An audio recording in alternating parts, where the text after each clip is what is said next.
And now, a word from our sponsors. The Oyster Recovery Partnership is the nonprofit expert in Chesapeake Bay oyster restoration.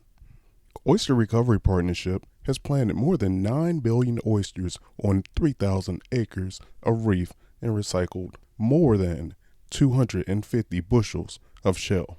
Everyone benefits from a healthy Chesapeake Bay. Poor water quality and declining habitats can be reversed. Oysters are the answer. Pescavore is packaged in a convenient single serving size with no refrigeration required until after opening. Pescavore is the perfect, healthy, and delicious snack for those on the go. Pescavore, tuna that travels. Hey, what's going on, good people? It's Gardner Douglas, your oyster ninja. And I'm here today with the new kid on the block, Black Pearl Oyster Salsa. Mr. Ryan. What's going on, Ryan? How you feel? Feel good. Feel good. Thanks for having me. Good to be here. For sure. This is the sauce of the future, I do believe. We hope. Um, We hope. so what's crazy is so I found you on social media. I don't know if you found me, I found you, but we met on social media. Yeah. And I don't think I really thought anything of it. I was like, okay, all right, well, it's a lot of sauces out here. Yeah. But then we started talking, and I got a jar of your salsa. You sent me a jar, and wow. So we're gonna go into flavor profile and everything later, but just tell me a little bit about the company, why you started, when you started, all that good stuff. Sure. No, absolutely. Again, Gardner, really appreciate it. He was being modest. I definitely found him. His following was a lot greater than ours. I think that the most important component of what we're trying to do, right, is cocktail sauce has been around forever, right? I mean, you think about eating seafood and cocktail sauce goes hand in hand. We got to a point as a family, really, where we've asked the question as to why, right? So my family has been over here on the Eastern Shore of Maryland for going on 15 years. On a farm in southern Dorchester County. It's a duck hunting farm. We host a lot of, even just like family parties, birthdays, etc. We grow about 1,000 oysters every year. We got some spat from Horn Point, and really just for personal consumption, right? I mean, for some of these parties.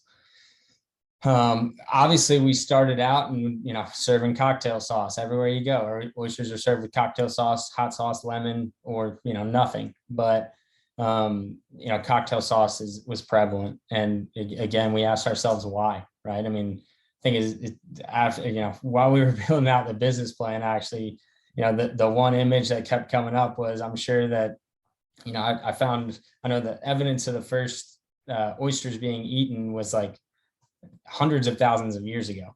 And the thing we used to joke about was, I guarantee you that caveman was sitting there with a jar of cocktail sauce and, a rock to open the oysters, and sure that's what he was eating, right? So again, we asked ourselves why, right? I mean, and through trials and tribulations came up with 1,000 different sauces, finally landed on, what we think, to your point, is the sauce of the future, right? I mean, I think the idea is looking at anything you can eat cocktail sauce on and, replicating that with our product.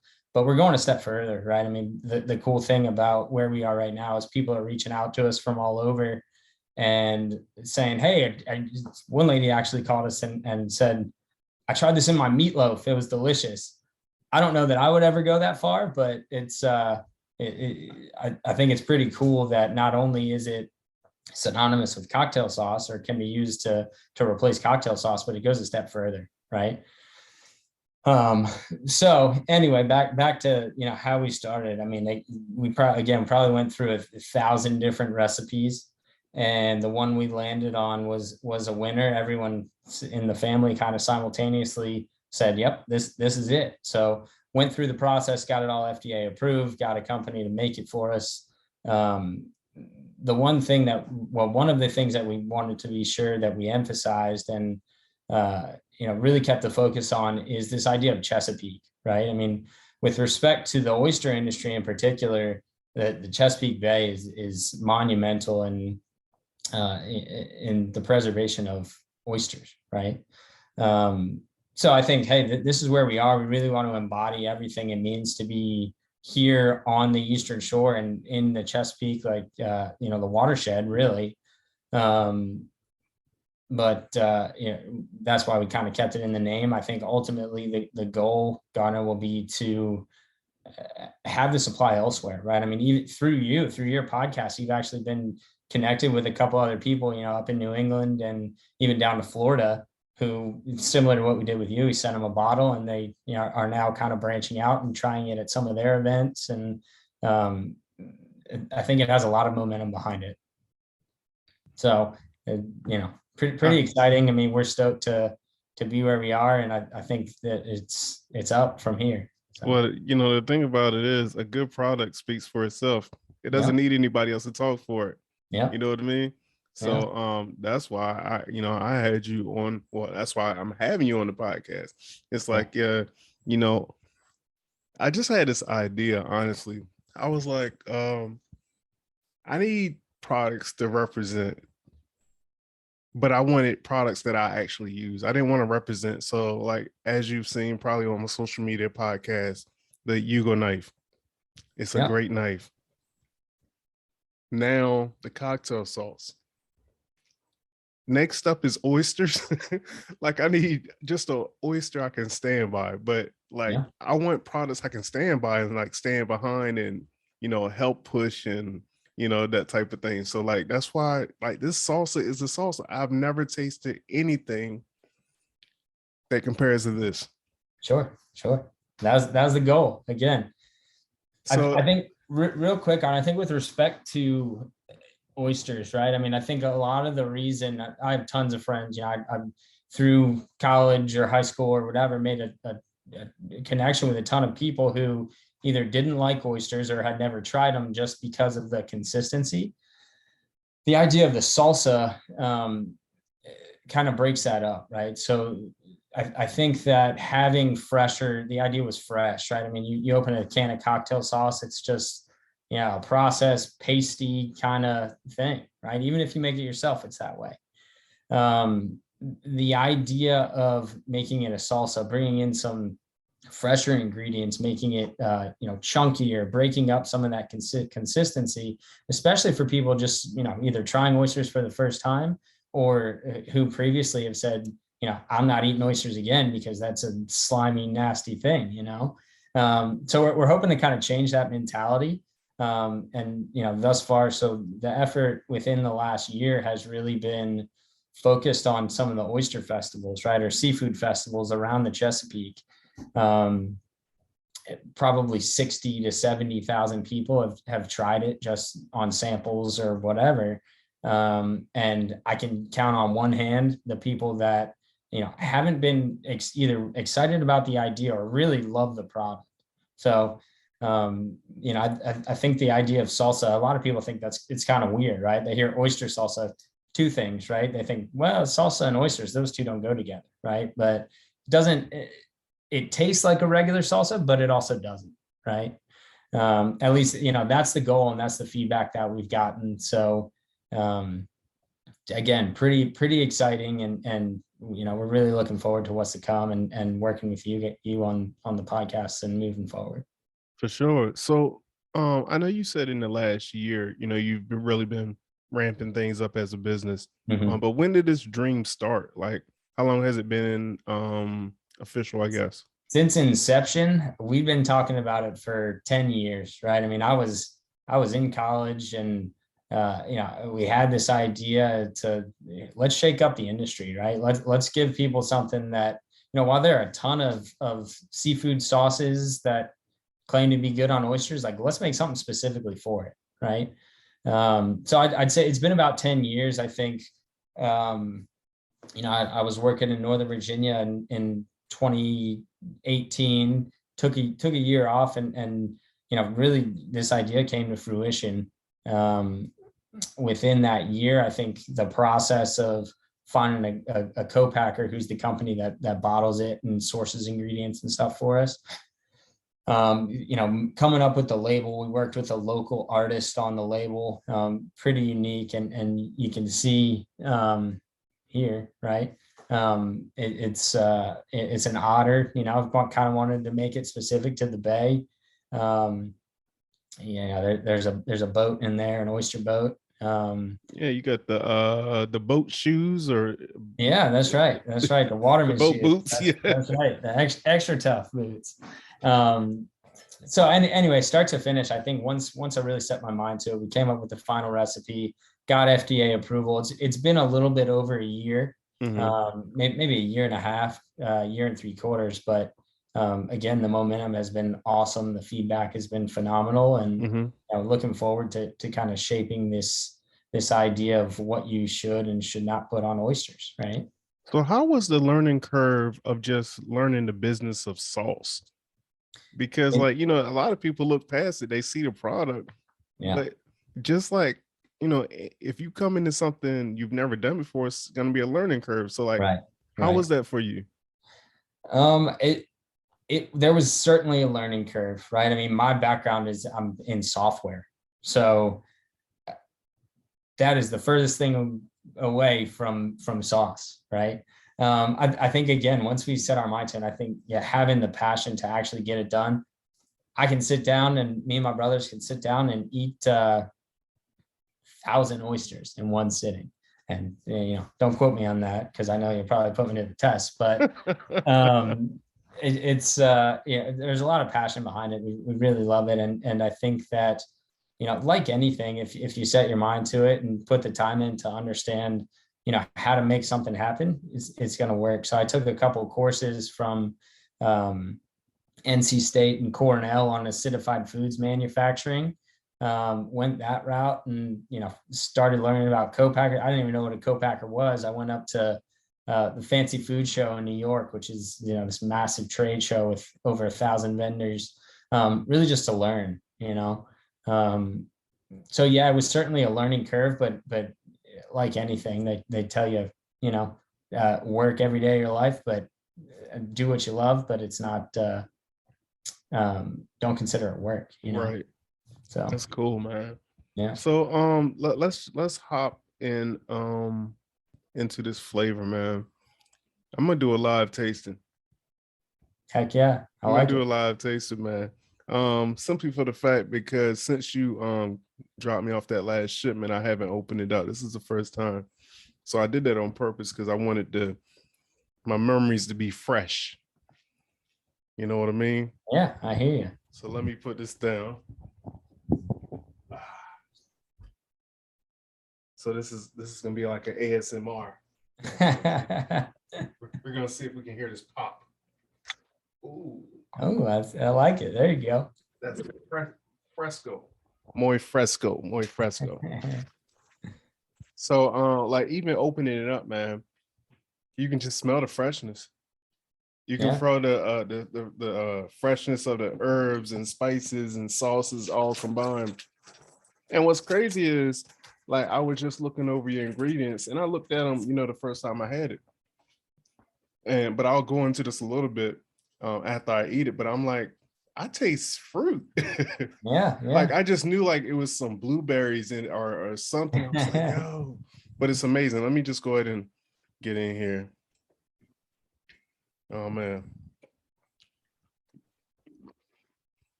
Oh man. So spice off the top, not even a spicy spice, but just it just tantalizes your taste buds. Yeah, right. You know what I mean? It tickles your taste buds all over. And it's nothing left in your mouth and it's no lingering taste either. It's just fresh. Yeah. My mouth is watering right now because I want some more, but I'm gonna chill. I did my live tasting. You can drink it after. Yeah. So just how would you or let me break mine down. Just the spice, of course, Mhm. but not like a hot spice, not spicy. Fruity, but I Mhm. also get that like vegetable taste also, like you get from a classic salsa or a Yeah. cocktail sauce, like to tomatoes. But really it's just that fruity taste to me, but it's so good. Yeah. But yeah, I just think every time I take a bite of it, I think blueberries, like some type of berry. You know what I mean? It's funny that you say that. There were probably about 10 people again within the last year at a lot of these oyster festivals who have said, "Man, I taste mango in there." It's like when people drink wine or whatever, they say, "Man, I taste this and this." It's like we didn't put any mangoes in Right. there, right? But it's funny how people's taste buds work. I think that again, the overwhelming feedback, it's mostly, and again, I can count on one hand, right, the number of people that didn't like it, but Mhm. um, the feedback has been phenomenal, regardless of what people are tasting, right? I mean, Right, you right. certainly get people who say, "Oh, it's way too spicy for me," or Wow. and most people would say, "No, it's not spicy enough," right? But we've gotten both, which is kind of funny. So, and I think that was the goal in going through all these different iterations of the salsa was touch on all of the properties, right? I mean, it's a little bit sweet, a little bit spicy at the end. You get it's vinegar and tomato based, so Yep. you get some of the acidity. It's the goal was to it's a ride, right? Take a bite and you kind of walk through all the different possibilities. Um, I think that's been the goal, and thus far that's been pretty solid feedback. Um, with respect to people's experience. So, So I haven't tried these with oysters yet. oh, I come haven't tried it on, with I come haven't. on! You're not But going to do a live tasting when you don't have any oysters, do you? no, I don't. I don't. I would have. That was the plan actually, but of course the weekend plans got Yeah, shut right, down with right, COVID. right. But anywho, um, but I just know it's gonna be good because I know how oyster tastes. I know, but the reason why I brought it up because it reminds me of a good oyster. A good oyster takes you on a ride. Mhm. As far as with the salt, the salinity, the minerality, Yeah, all that good stuff. It just takes you on a ride. A good oyster does, and so does this sauce. I think one of the coolest things, and I'd love to say that it was on purpose, but one thing about cocktail sauce, especially if you add too much horseradish to it, right? It Mhm. kind of overpowers the different flavors of the oyster that you're talking about, right? I think one thing that's pretty unique with respect to the oyster salsa is that you put as much or as little as you want on the oyster, you're still going to taste those different characteristics of the oyster, right? And that was just a bonus of how it all came together, but Yeah, a and pretty important one, right? that's another reason why I wanted to bring it up because, and I'm no chef and far from it, but I do know oysters and I Yeah. know flavor profile on oysters. And I can just tell by the way this hits my palate, the way the Black Pearl salsa hits the palate, it's just like, and that's why also when I said it's clean and it's fresh and it's like short and sweet. It's like it does what it does and Mhm. then it leaves. Yeah. It Right. doesn't linger. So that's the great thing. Like when it's gonna, and I'm gonna do a bunch of videos with oysters, of course, but when it goes with the oysters, I can just imagine you'll be able to taste the freshness of the oyster. Also, Sure. it's Sure. gonna shoot through. Yeah. Um, wow. What's next for? Like, are you guys just like honing in on this one? Are you guys already thinking of another sauce, or what's next? So when we went through the initial process, right, I got you have to get FDA approval on your recipe, and Mm-hmm. it's called your scheduled process, right? We came up with a recipe for a hot salsa, right? And we originally thought of it as a shrimp salsa. Mm. Um, but who knows? It's kind of a dynamic conversation. I think there's certainly a goal. I mean, again, with respect to the age of the company, we're just getting started, right? Yeah. This is obviously our flagship product, and we're gonna continue to push this until every house that is around the Chesapeake has a jar in it, right? I'm excited to Um, see it, man. so I think that for right now the focus is certainly Chesapeake oyster salsa, but there are a few things in the works. Do a lot of grilling, and I think we're going to get into the spice world a little bit, but Mm-hmm. and only awesome things to come. And I think that for the time being we're focused on oyster salsa, but that's not where we're going to end up. So Right, for sure. So, oh, and I also wanted to hit on, oh man, the spice that when you said somebody said it was too spicy.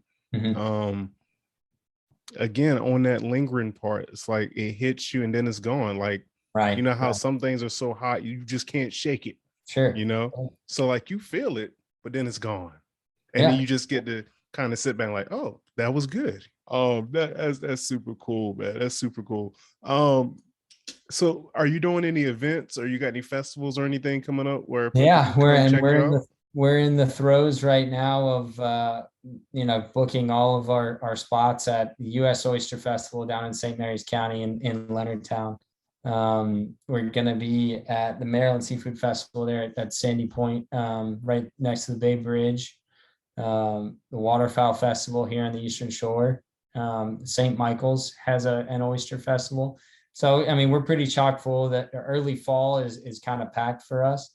Obviously, follow our social media. We're going to be on there, and I'm sure we're going to do some collaboration with you, Gardner. So, really looking forward to it. And again, this fall, I think we're really gonna, try to take off. But Yeah, for sure. I'm sorry. I was in my head and just thinking about the different things that we can do to get this out here. But yeah, for sure. Let's stay in contact for sure. And thank you so much for coming on. This is just a little brief introduction into yeah. the black. How'd you come up with Black Pearl? Like, why Black Pearl? So my family's farm here on the Eastern Shore is Black Pearl Farms, right? Gotcha. We've kind of built a number of brands around the farm itself. Mm-hmm. Pretty unique place. So it kind of just stuck. I mean, we went through thousands of names when we started. Skipjack, Shucks, like it kind of ran the gamut, but ended up with Black Pearl. I think the oysters also was pretty important, and again wanted to emphasize Chesapeake. So that's how we got where we are, and I think there's going to be some good stuff to come. So Oh, for sure, for sure. Okay, man. Yeah, just I guess shout out your your social Black Pearl Spice Co. there it is. TikTok, Instagram, Facebook. Um, I think and before we head off again, I really appreciate you having me. Do want to announce we're going to be doing a promo, right, with Oyster Ninja. It's going to be Oyster Ninja on our website. So go ahead and put that in. You'll get a discount. I think the way we have it set, I think it's 10-15%. So I'll solidify that. Follow us and follow Gardner here, and you certainly have the opportunity to get some savings and try the salsa. So really looking forward to it. Again, thanks for having me. More importantly, thank you for your service, especially as we go into this weekend. So Appreciate you, man. Thank you. Thank you. I appreciate that. Listeners, did you catch that? You're gonna be getting a discount when you go to the website, what's the website? blackpearlspiceco.com. Blackpearlspiceco.com. Uh-oh. Man, that was my commercial voice. Did you catch that, man? Yeah, you're Black hired.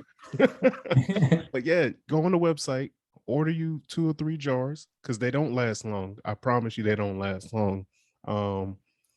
Not with me eating anyway, because I love salsa.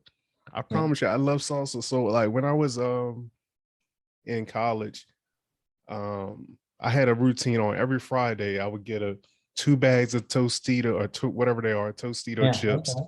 one of the regular chips, and then the other one with the scoops, and a jar, and I would get 40 ounce of Miller High Life. There you go. and 2 movies from Blockbuster. And that was my Friday night, man. Oh boy, I tell you, the good Heck times, yeah, the good yeah, times. those are the days. I mean, I think it's also important, before we head off, God. I mean, we've been talking about oysters. This is all focused around oysters. Yeah. Again, Oh the yeah. salsa is good on everything, right? I mean, my favorite is coconut shrimp, fried oysters, just shrimp cocktail. Again, I don't recommend the meatloaf thing, Yeah, but yeah. um, eggs, breakfast burritos, whatever. So I mean, the possibilities are really endless. You can eat it on chips. Um, really looking forward to the partnership that we're going to have, Gardner, and again, go on the website, Oyster Ninja, and you get a discount. So Use that code, y'all. there Use you it. go. And we're gonna talk more. I want to talk to you offline real quick. I got a couple of ideas. But until the next time, good people, thank y'all for checking out the Oyster Ninja podcast. Go like, go subscribe, leave a comment, leave a what's that, a review. All that matters.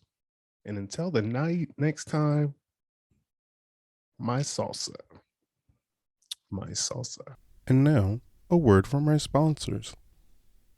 Pescavore uses responsibly caught wild fish, marinated with real ingredients and naturally wood smoked for delicious flavor.